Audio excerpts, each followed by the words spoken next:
Aleluia, glória a Deus. Amados, a melhor decisão que você poderia tomar nessa manhã era estar na casa do Pai, amém? Para louvar, engrandecer. Tivemos um tempo de intercessão, não estava combinado, mas o Senhor deu uma direção para a Cleide, e nós entendemos que realmente era um tempo para isso mesmo, para intercedermos. E como igreja, faz parte disso. O Senhor tem nos dado oportunidade para sermos intercessores.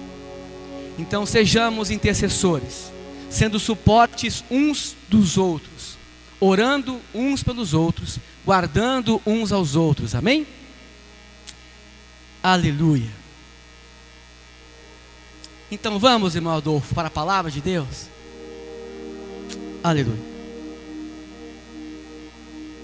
Eu não sei como é que está o seu coração para hoje, mas eu quero te contar uma história incrível de um grande homem de Deus e da jornada dele, na caminhada dele, na sua vida. Algumas semanas atrás, na introdução da ministração, eu falei um pouco sobre ele, mas hoje eu quero contar um pouco da trajetória dele completa. O personagem que foi impactado por Cristo, seu pai chamava-se Zebedeu, sua mãe, Salomé. Ele tinha um irmão que era mais velho que ele. O nome do seu irmão era Tiago. Para continuar a história desse homem, preciso te relembrar sobre a palavra chamada Talmidim. E Talmidim significa discípulo. Toda criança judaica, dos 6 aos 10 anos, ela tinha que decorar o Pentateuco, a Torá, os primeiros 5 livros da Bíblia. Toda criança até os 10 anos precisava estar, dos 6 aos 10 anos.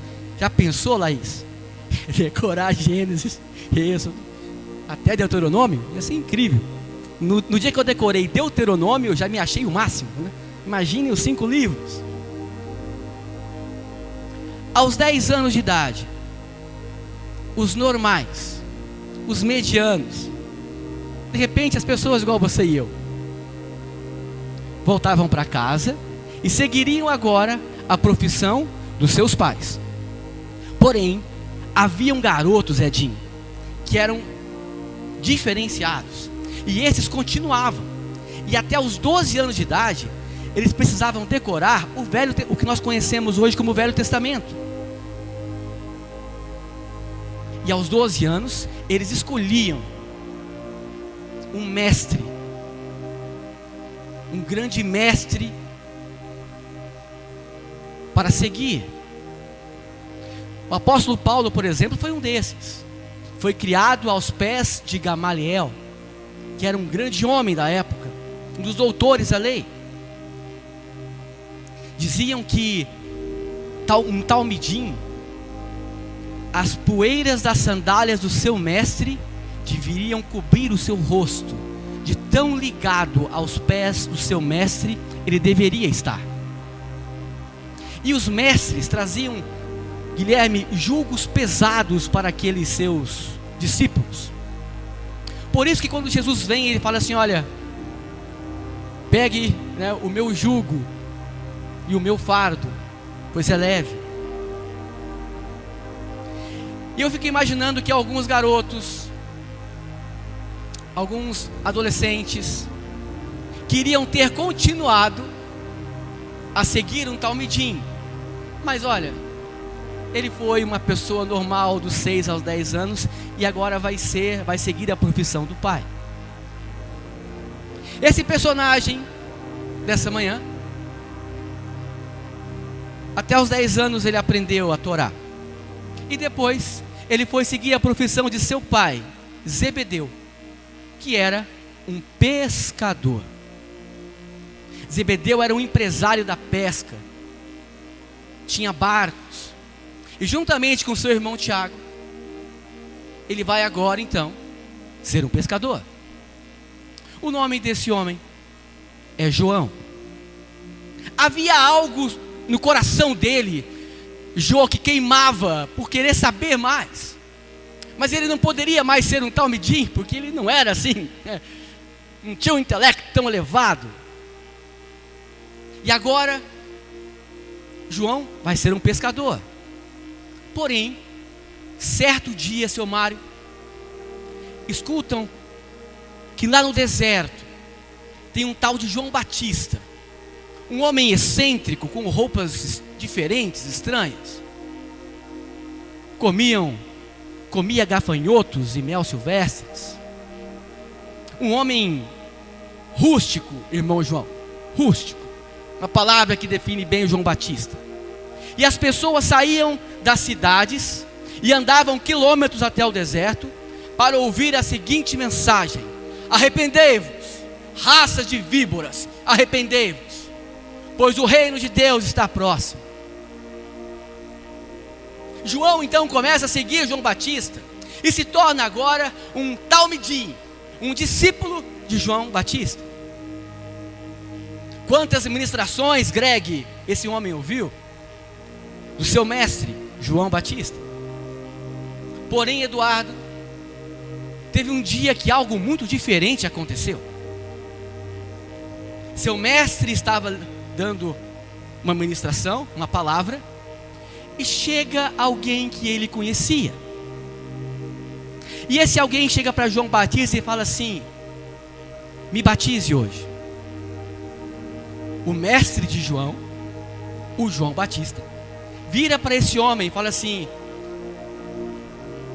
o correto é que o Senhor me batize, não sou digno de lhe amarrar as sandálias. E eu acredito que João estava ouvindo esse diálogo.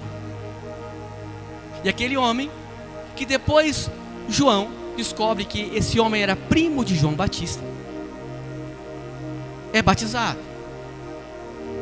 Asaf, algo poderoso acontece naquele momento. Após um batismo, uma voz ecoa dos céus, dizendo: este é o meu filho amado, em quem eu tenho prazer. Eu não sei quanto a você, eu ficaria bem assustado nesse momento.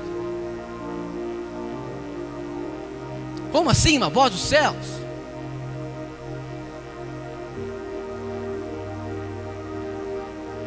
João viu isto. Passa um tempo, imagina as conversas de João com o seu mestre João Batista, sobre quem era aquela pessoa chamada Jesus. Passado pouco tempo, Val, esse Jesus, que era primo de João, passa próximo, na beira da praia,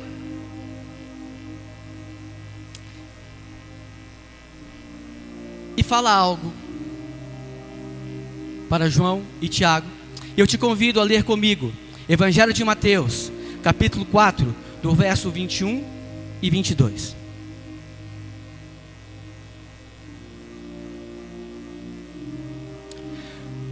Indo adiante, viu outros dois irmãos, Tiago e João, filhos de Zebedeu. Eles estavam no barco com Zebedeu e seu pai preparando as redes. Jesus os chamou. E eles, deixando imediatamente o barco e o pai, o seguiram. Aqui então é o convite que Jesus faz para Tiago e João. Tiago é sempre citado antes do nome de João. Tiago era o irmão mais velho de João.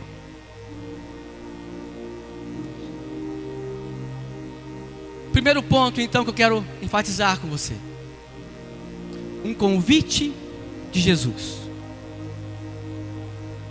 Um convite de Jesus. Segue-me. Segue-me. Repita comigo: segue-me. Nós podemos fazer um pouco melhor. Segue-me. Ok. Jesus convida João e Tiago para seguir. É bem provável que pode haver pessoas nessa manhã que nesse exato momento o Senhor Jesus está gritando e ecoando no seu interior: volte a seguir-me, ou apenas segue-me. Segue. Mas para seguir Jesus, e seguir Jesus é colocar os nossos destinos na mão dele. Seguir Jesus, Marlon, é confiar nele, confiar na próxima página que ele vai abrir e vai direcionar. Eu me lembro que alguns anos atrás, talvez uns 30, 32 anos atrás, eu era bem pequeno naquela época, mas tinha umas camisetas que dizia assim: andar com Jesus no peito é fácil, o difícil é ter peito para andar com Jesus. Há um convite de Jesus. Filho, por gentileza, o verso 22 novamente, Mateus 4, 22. E sabe, para andar com Jesus, Tiago e João, nosso tema, o foco, a pessoa que estamos falando é sobre João. Quando ele recebe o convite, diz assim: e eles, deixando imediatamente o barco e o pai, o seguiram. Irmã Benê, seguir a Jesus, quando eu decido seguir a Jesus, é preciso deixar muitas coisas para trás. Do que João abriu mão para seguir a Jesus? O que o texto diz? Deixa aberto, filho. Do que ele abriu mão? Do barco e do pai. Para seguir a Jesus, João teve que abrir mão da sua profissão para segui-lo. Para seguir a Jesus, João teve que abrir mão da família para segui-lo. Há uns 2 meses atrás eu ministrei aqui: seguir Jesus não é fácil, querido, porque exige coragem para segui-lo. E nós lemos aqui um texto algumas semanas atrás, que se você amar mais o seu cônjuge do que a Jesus, você não é digno de Jesus. Ele disse isso.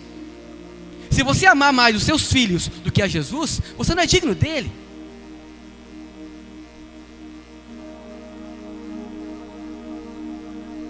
Andar com Jesus, muitas vezes, é abrir mão até de familiares que caminham contigo. Se as pessoas que caminham com você te dão conselhos que não vai de acordo com a palavra de Deus, abra mão e deixe para trás.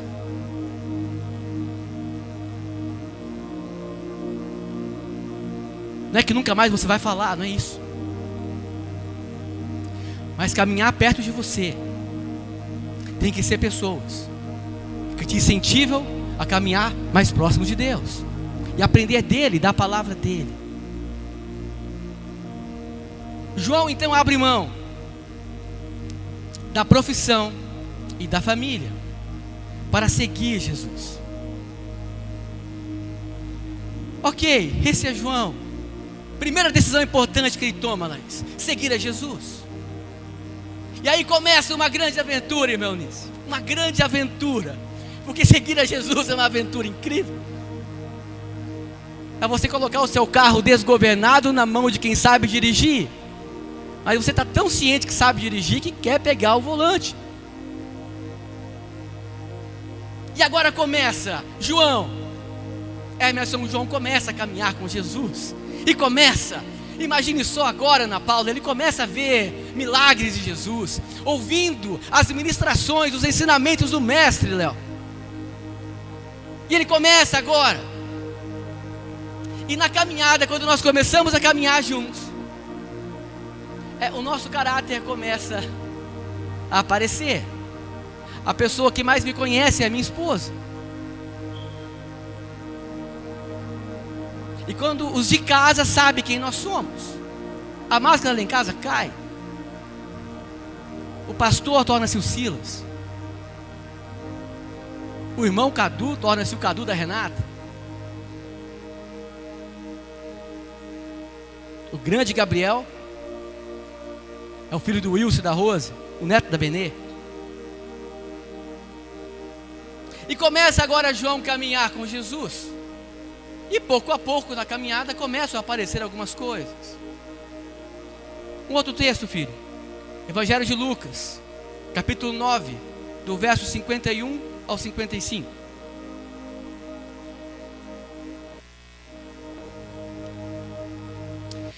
Aproximando-se o tempo em que seria elevado aos céus, Jesus partiu resolutamente em direção a Jerusalém.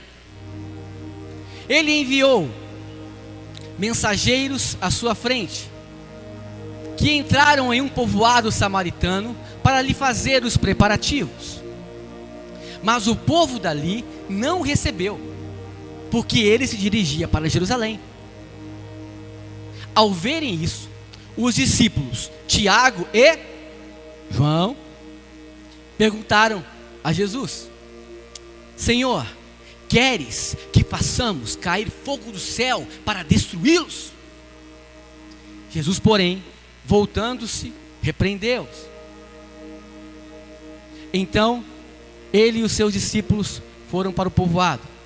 Na minha versão aqui diz assim: mas Jesus, voltando-se, os repreendeu, dizendo: vocês não sabem que espécie de espírito são, pois o Filho do Homem não veio para destruir a vida dos homens, mas para salvá-los.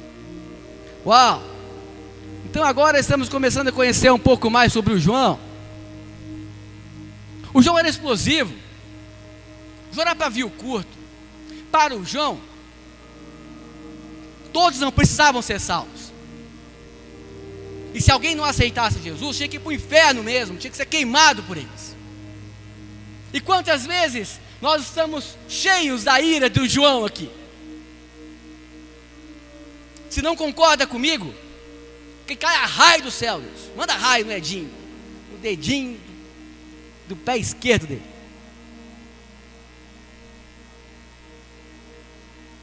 E o João começa agora a demonstrar quem realmente ele é. Ó, se não está conosco, manda fogo, Senhor. O que você quiser, a gente ora, vai cair fogo do céu e vai destruir isso aqui tudo. E o Senhor repreende ele. Fala: João, eu vim para trazer salvação. Não vim para destruir nada. Eu vim para trazer uma porta que se abra. Eu não vim para fechar portas com as pessoas.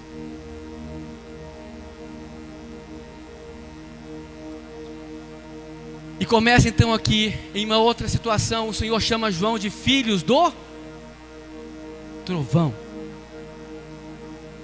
Você não vai ouvir alguém calmo receber uma frase de filho do trovão. Isso é muito calmo, filho do trovão. Era alguém enérgico, alguém explosivo. Porém, muitas vezes o Senhor permite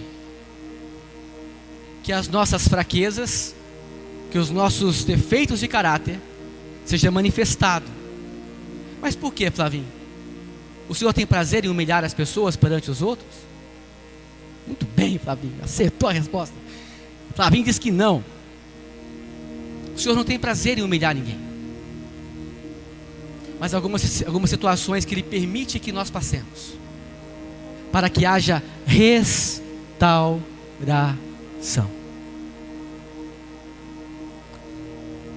Restauração, Cláudio. Quando o Senhor repreende a João sobre o pensamento que ele teve de fazer a justiça com as próprias mãos, levantar as suas mãos e orar para cair esse fogo do céu, o Senhor fala assim: João, não é assim não, porque eu vim para trazer salvação. Trazer salvação. Esse era João, ele era intenso, tão intenso, que ele amava Jesus de uma forma tão intensa. Havia um grupo de 120 pessoas que acompanhavam Jesus, um pouco à distância. Dentro desses 120 havia um outro grupo de 70, um pouco mais próximos. Desses 70 havia um outro grupo de 12, que os apóstolos, os 12, mais próximos. Dentre esses 12, haviam 3 que nós lembramos nas músicas quando íamos de manhã cedo na escola bíblica dominical. Pedro, Tiago e João, num barquinho. Pedro, Tiago e João. Esses 3 estavam sempre juntos com Jesus. Porém, desses 3, havia um que na última ceia colocou sua cabeça no ombro do Mestre Jesus. Esse era João. Ele sabia quem ele era em Cristo de uma forma tão intensa, Rafa, que ele mesmo se denomina o apóstolo amado. Alguém tem que estar muito ciente de que ele era. Eu sou o apóstolo amado. Ele sabia que era, pela liberdade que ele tinha. Ele era intenso, tão intenso, que todas as vezes que tinha que alguém ir à frente, quem ia na frente era Pedro, Tiago e João. Na última ceia de Jesus com os discípulos, antes de ir para Jerusalém para ser crucificado lá, antes da crucificação, perdão, quem organizou isso foi Pedro e João. Alguém que estava sempre disposto a servir, a ajudar, a aprender com o Mestre. Via isso em Jesus. Via isso em Jesus.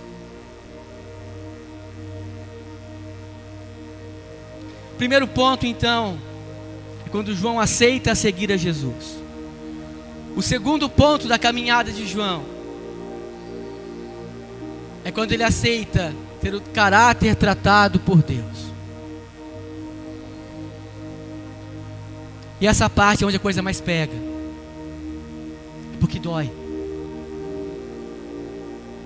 Ter o caráter tratado dói. Ter que pedir perdão pelos seus erros dói. Reconhecer os seus erros dói. E ter que mudar então dói. Porém, vamos continuar essa jornada de João. Filho, Evangelho de João, capítulo 19, do verso 25 ao 27.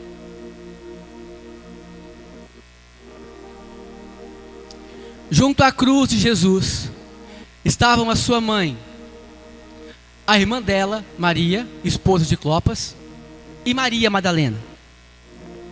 Quando Jesus viu a sua mãe ali, e junto dela, o discípulo a quem ele amava, ó, o João falando dele mesmo aqui, disse à sua mãe: mulher, aí está o seu filho. Depois disse ao discípulo: aí está a sua mãe. Daquela hora em diante, o discípulo a recebeu em sua casa. O que acontece nesse momento? Jesus está nos últimos instantes, Bruno, para entregar o seu espírito de volta a Deus. Neste momento, aos pés da cruz, está ali o único discípulo que viu tudo.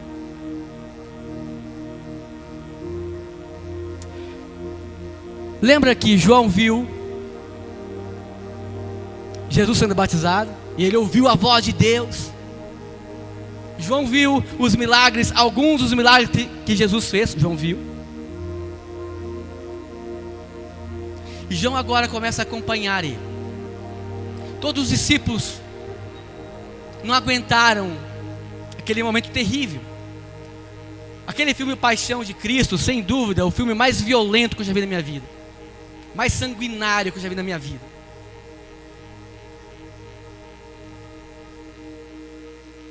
E aquelas lapadas de chicotes que o Senhor Jesus levou, por amor a você e a mim. Quem somos nós para merecer isso? Das pancadas, dos caniços na cabeça que ele levou. Chegou o momento, irmão Mário, que fizeram uma coroa de espinho, tirando o sarro dele, que diziam que era o rei dos judeus, e cravaram os espinhos na sua cabeça. E João, vendo isso, e não podendo fazer nada, a surra que Jesus levou, as cusparadas que ele levou, fica imaginando João, você esteve lá, né? Em Israel. Era uma subida o caminho da crucificação?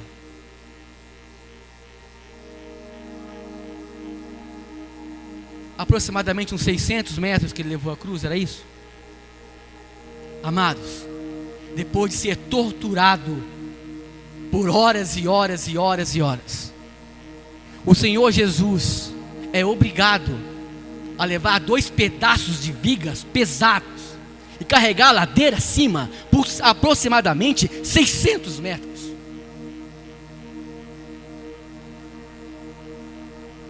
Olha,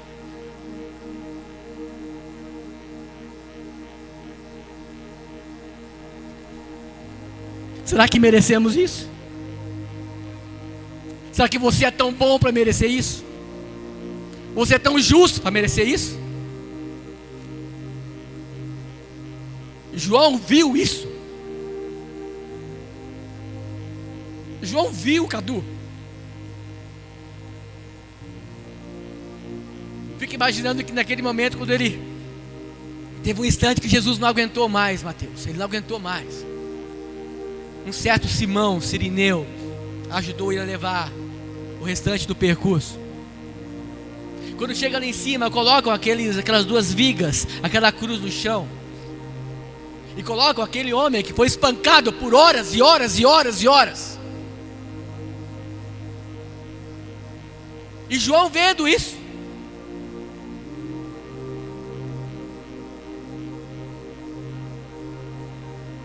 como que você acha que foi a sensação dele ao ouvir as marteladas do prego?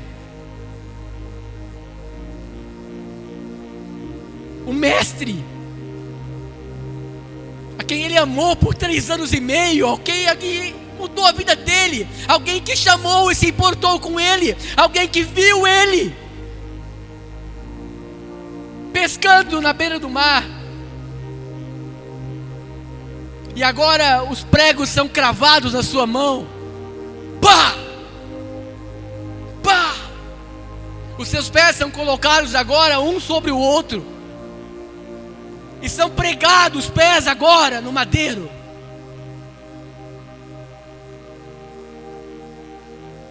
Por você e por mim. Obrigado. Por você e por mim. Você é bom o suficiente para merecer isso? Nós não somos nada, absolutamente nada. Somos carentes da graça e da misericórdia do Pai. Não somos dignos. Porém, Ele fez isso. E nesse momento agora Ele é levantado. E agora o peso do corpo de Jesus fica ali grudado no prego. E Ele olha para baixo depois de algum tempo, e vê ali então as 3 Marias e João. Havia uma cultura dentro do povo judeu: o filho mais velho era o responsável em cuidar do pai e da mãe. Jesus, o filho primogênito de Maria, ele tinha mais outros irmãos. Porém, naquele momento, ele olha para João e fala assim: João, você vai cuidar da minha mãe. Mãe, eu estou partindo, mas o João vai cuidar da senhora até o seu último fôlego de vida.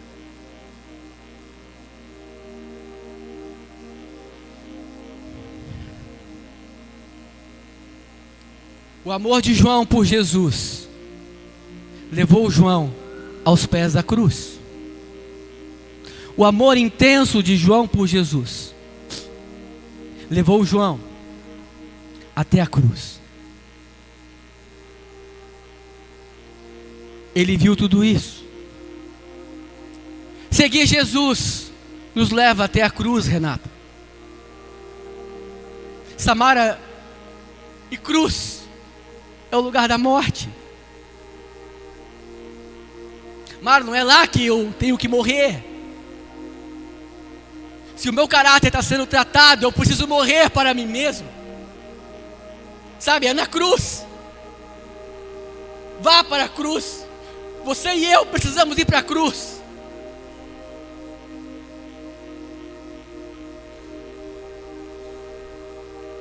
Precisamos ir para a cruz.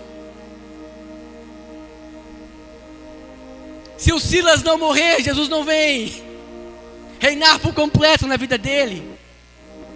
É morrer para o mundo. É morrer para as velhas práticas. É o nível mais profundo de entrega a Ele. É morrer para a mentira. É morrer para a prática da imoralidade sexual. Pornografia. Ganância. É morrer para a avareza.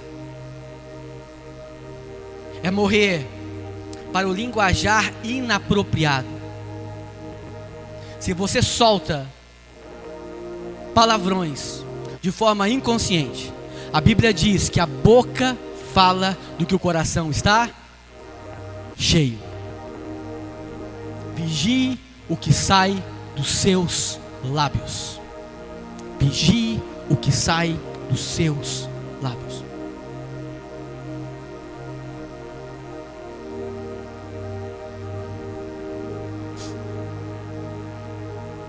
A ira.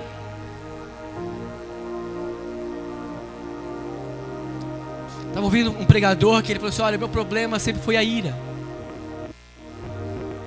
Cada um sabe onde aperta o seu calo aqui. A justiça própria. É você se achar tão bom, mas tão bom, tão bom, tão bom, que inconscientemente você não vê que você se sente melhor que os outros.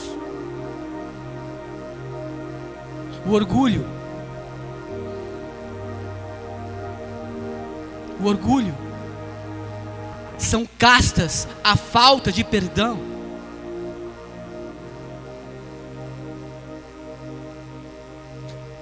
Precisamos ir para a cruz. Precisamos ir para a cruz.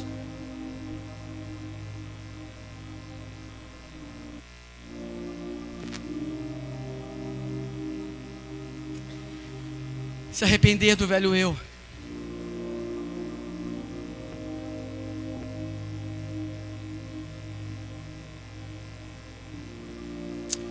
E João agora então, Jesus morre, queridos. Ele morre. Pregamos há umas semanas atrás então, José de Arimateia vem, envolve o Senhor Jesus no lençol, o sepulta. Passado 3 dias, algumas mulheres vão até o túmulo. Chegando lá, um anjo aparece para elas e fala assim: olha, o mestre já não está mais aqui, ele ressuscitou.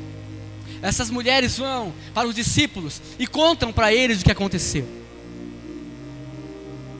2 dos discípulos, 2 deles, quando escutam isso, vão correndo até o túmulo. Pedro e João. Só que o Pedro era o mais velho dos discípulos. João era o mais novo dos discípulos. O pulmão mais largo para o ar.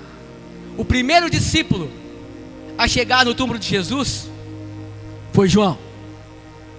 Xandão, corria muito João. Um atleta. Ele não entra. Fica à porta. Bruno, o primeiro discípulo que entra é Pedro. Mas o primeiro que chega é João. E agora, Jesus depois aparece para eles e começa um tempo novo. Jesus vai aos céus, fica por 40 dias na terra e volta para os céus e deixa aqui o Espírito Santo. E João estava naquela reunião dos 120, em que Atos 2 fala para nós, nos conta, que vem agora a Angélica, o Espírito Santo. E agora eles, tomados pelo Espírito Santo, começam a fazer coisas que nunca sonharam em fazer, porque o poder de Deus estava neles. E não era eles que faziam, era Deus, mas eles eram vasos usados por Deus. E começa agora então algo incrível. Certa vez ele e Pedro indo para a sinagoga, João e Pedro, alguém estava na porta e pediu esmola para Pedro. Pedro falou assim: olha, nem prata e nem ouro não tenho, mas o que tenho te dou. Em nome de Jesus, levanta e anda. E o paralítico, Vicente, levanta. João estava junto. João cuida então da mãe de Jesus, de Maria. Os discípulos a princípio ficaram em Jerusalém e depois foram sendo enviados. Os discípulos de Jesus morreram, foram assassinados pela causa de Cristo. Hoje nós ouvimos um evangelho de prosperidade, ouvimos um evangelho que Deus vai te dar um carro novo, uma casa nova. O Senhor nos dá mesmo, Ele nos abençoa. Porém, a referência que nós temos, os maiores homens de Deus, todos morreram pela causa. Não esperem likes e serem aplaudidos por falar do evangelho de Cristo. O que acontece agora? Os discípulos foram morrendo, sendo assassinados. E aí, João começa a influenciar pessoas. De que forma? Escrevendo o evangelho de João, aquilo que ele vivenciou com Jesus. E ele envia 3 epístolas, 3 cartas para as igrejas, orientando a amar ao próximo, a andar 2 léguas em vez de uma. E esse é o João. Só que aí, o João já mesmo com uma certa idade, irmão Adolfo, o João começa a influenciar as pessoas. Um certo imperador na época, o que eu vou falar para vocês aqui, não está na Bíblia. O que eu vou falar para vocês estão em livros históricos paralelos à Bíblia. No tempo de Jesus, haviam cerca de 290 livros paralelos, onde 66 estão aqui. Os outros não foram inspirados por Deus, mas nos trazem informações históricas daquele momento, que nos ajudam a compreender um pouco mais o tempo que foi vivido aqui. Certa vez então, o que eu vou falar não está na Bíblia, mas está em livros históricos. Certa vez, filha, esse imperador, vendo a influência que João estava trazendo e a bagunça da revolução que estava sendo gerada, manda colocar um tacho de óleo fervendo. Olha, coloquem João, matem ele, assim como os outros foram mortos. Joguem João. Irmã Janete, imagine um balde de água fervendo, um tacho grande de óleo fervendo. João é lançado lá. Só que o mesmo Deus de Sadraque, Mesaque e Abednego, que lá na fornalha na Babilônia não permitiu que os 3 fossem queimados numa fornalha que estava 7 vezes mais quente, o mesmo Deus que não permitiu que nenhum fio de cabelo de João fosse queimado. Aí, o que acontece, Cláudio? A influência de João aumenta mais ainda. O homem não morreu. Tiveram uma ideia incrível: vamos isolá-lo em uma ilha, em uma prisão chamada Patmos. Olha a ideia chegando. Vamos prender o João, já que não dá para matar o homem. Prende o João na ilha de Patmos.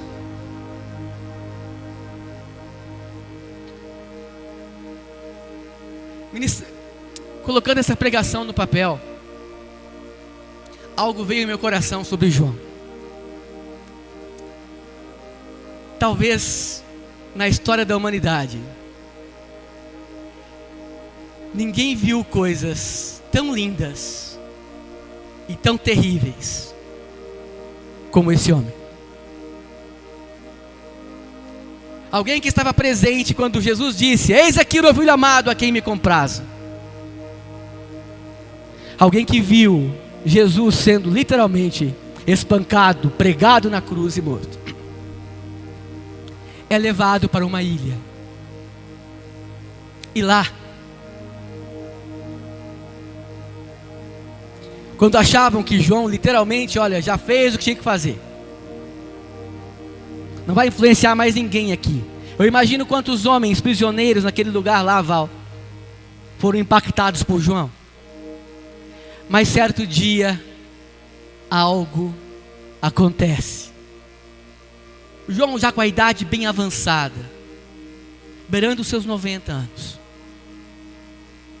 algo acontece. Alguém aparece para ele, lá na ilha de Pátimos. Fala assim: João, você, filho, já viu tantas coisas difíceis na vida, não? Tantas coisas grandes e terríveis. Eu vou te mostrar mais uma. Pega um papel e escreva o que eu vou te falar.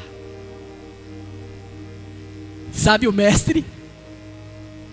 Aquele mestre que foi seguido pelo olhar de João, naquele momento tão cruel. O próprio mestre começa a levar João, a mostrar para ele uma visão. Fala: anota o que eu vou te falar agora. E começa a ser escrito o último livro da Bíblia, chamado Apocalipse, que significa revelação. João começa a escrever o que ele está vendo. Primeiro, a mensagem para as 7 igrejas. João, manda essa mensagem para as 7 igrejas da Ásia. Para essa você fala isso. Para essa isso. Aí chegamos ao capítulo 4 de Apocalipse, filho.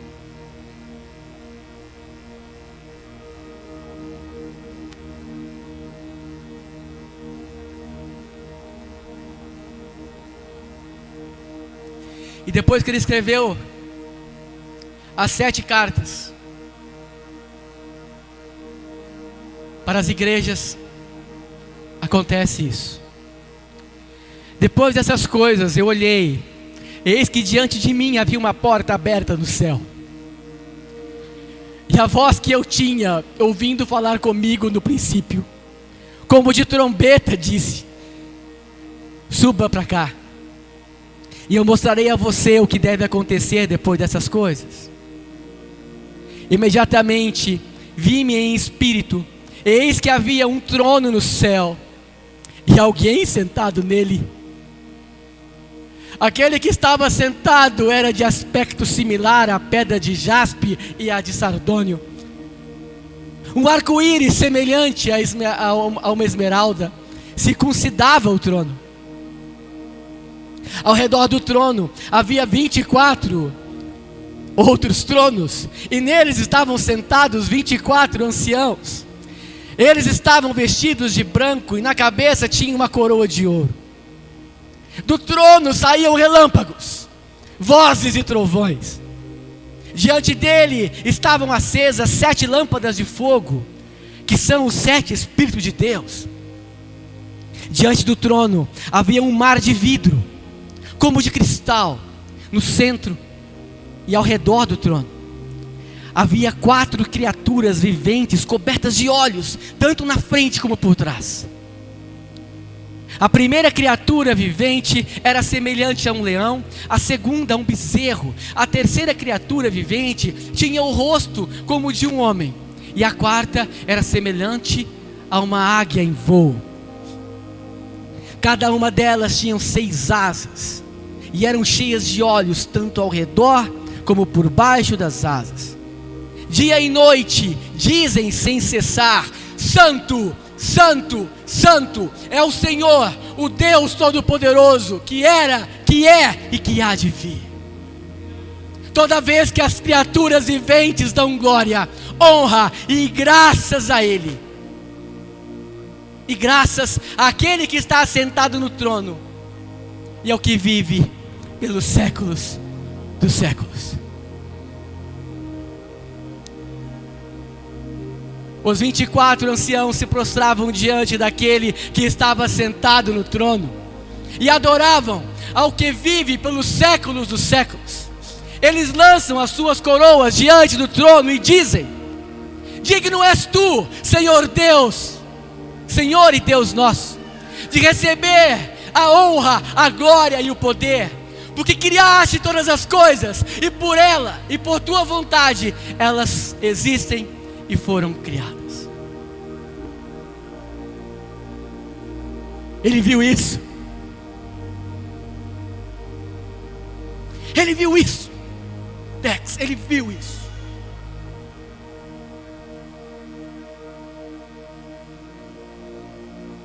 Você anseia ver coisas grandes de Deus?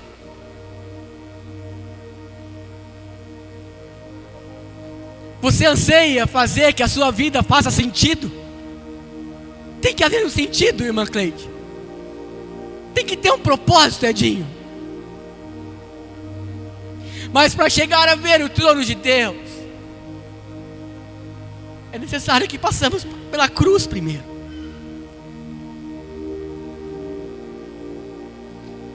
Eu tenho que morrer.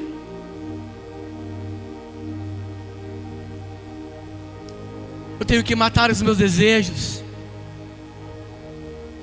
Eu tenho que morrer para o eu, para o meu orgulho, para as minhas práticas que não agradam a Deus. Eu preciso morrer para isso.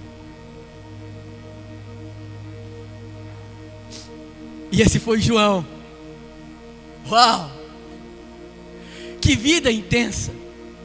Dos 12 discípulos, o único que teve morte natural foi João. Um homem que na sua trajetória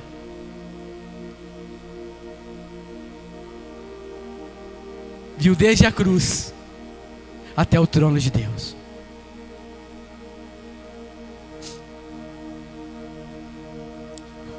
O que João nos inspira?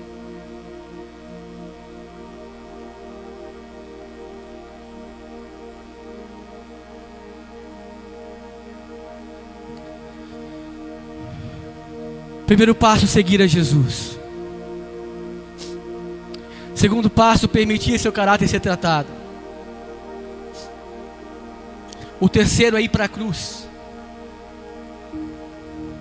E se preparem, porque depois da cruz tem a visão do trono.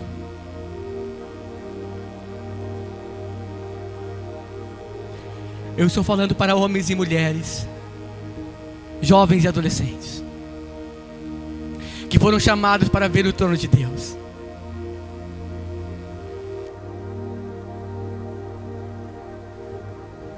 Mas passar pela cruz dói. Passar pela cruz dói. Abrir mão do barco e da família, como João fez, dói. Abrir mão de coisas que eu estou acostumado a viver, dói.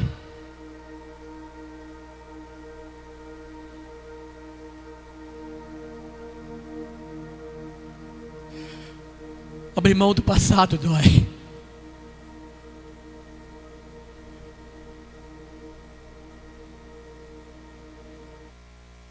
Se você puder, fique de pé.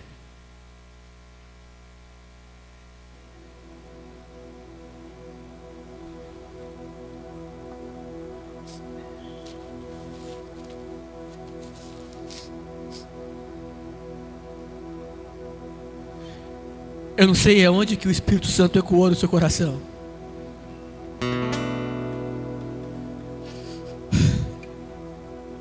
Mas olha,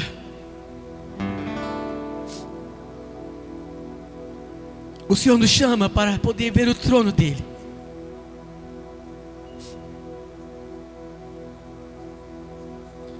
Mas precisamos segui-lo, entregar nossa vida para Ele, deixar que o Espírito Santo nos molde. Precisamos mudar. E isso dói, queridos.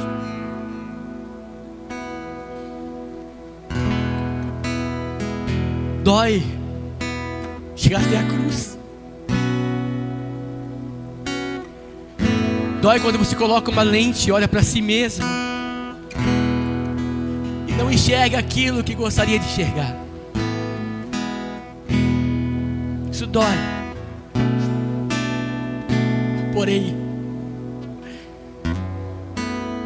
há um caminho que é Jesus, que é a cruz.